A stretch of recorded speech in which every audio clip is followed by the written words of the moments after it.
Bonjour à tous, bonjour Père Thierry Magnin. Bonjour. Alors ce jour de la Toussaint, pour beaucoup de Français, c'est avant tout synonyme d'une visite au cimetière. Est-ce que cette fête de la Toussaint, ça a quand même encore un signe particulier ? Alors c'est d'abord la fête de tous les saints dont nous portons pour beaucoup d'entre nous les prénoms.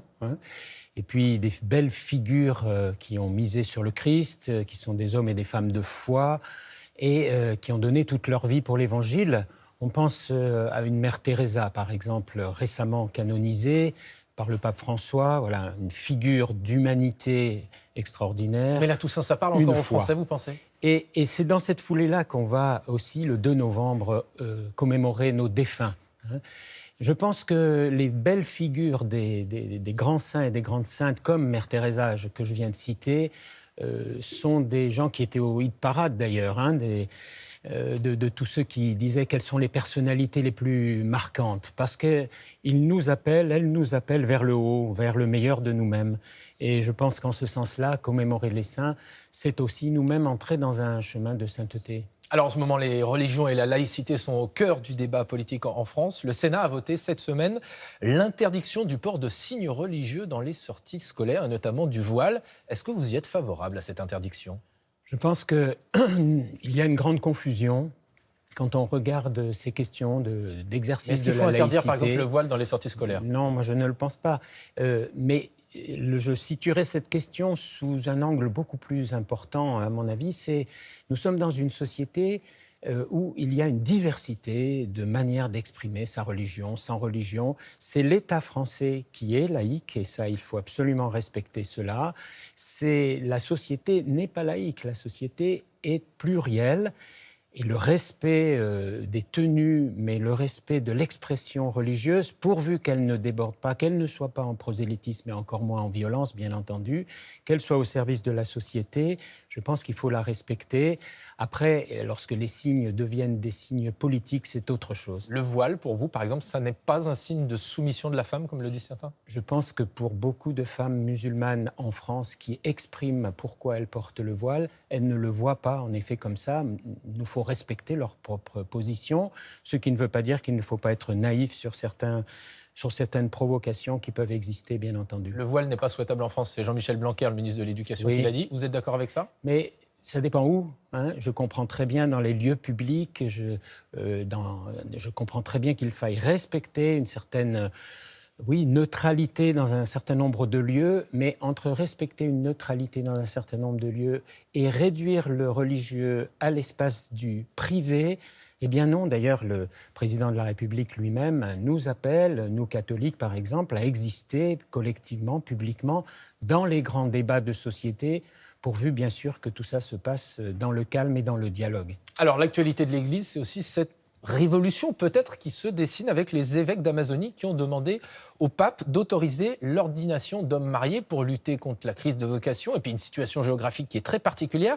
Est-ce que ça peut être aussi une solution en Europe et en France ? Est-ce qu'on peut demain imaginer en France des prêtres mariés ? Je rappelle qu'il y en avait 28 000 prêtres en 1995, 14 000 aujourd'hui.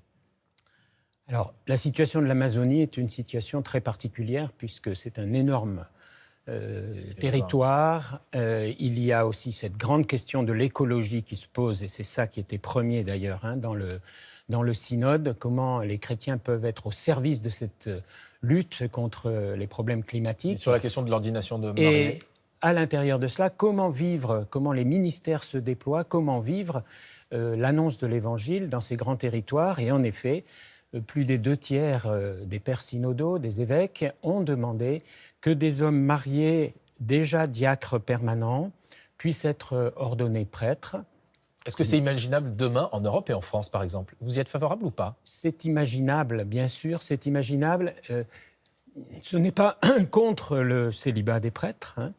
Je crois qu'il faut absolument distinguer l'engagement au célibat, qui est un magnifique engagement, et la possibilité qui a été demandée que des hommes mariés, en effet, donc on soient peut l'imaginer ordonnés, en France et en Europe également. Ce qui a déjà existé dans l'histoire de l'Église et qui existe aujourd'hui, par exemple, chez nos amis maronites.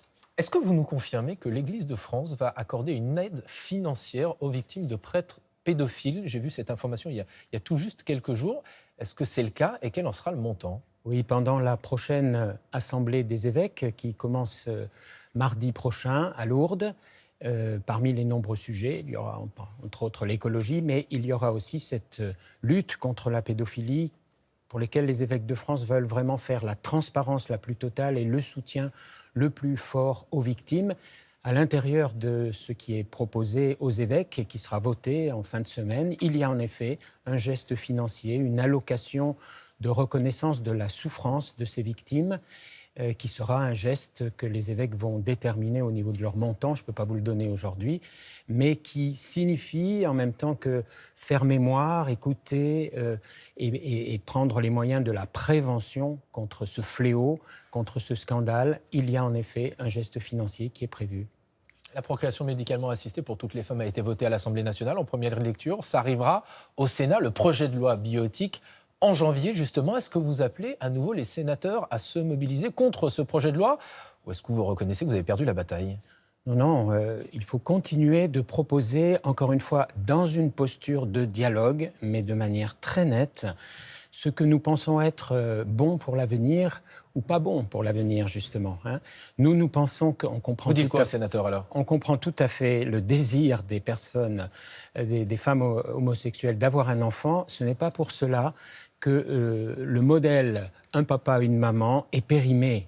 Et que la loi induise une PMA sans père ne nous paraît pas bon, et nous espérons que les sénateurs s'empareront de cette question dans le sens que je suis en train de vous indiquer. Un dernier mot sur ce chiffre que j'ai vu qui est assez étonnant, puisqu'on sait que traditionnellement, les catholiques pratiquants votent plutôt à droite lors des européennes. 37% d'entre eux ont voté pour la République en marche.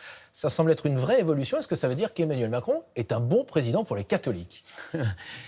Lorsque nous étions réunis au Bernardin et qu'il nous a parlé de la manière dont il voyait justement la laïcité en France, et lorsqu'il nous a appelés à exister pleinement dans ce que nous portons, y compris dans le débat de bioéthique, justement, évidemment, nous sommes favorables à cela.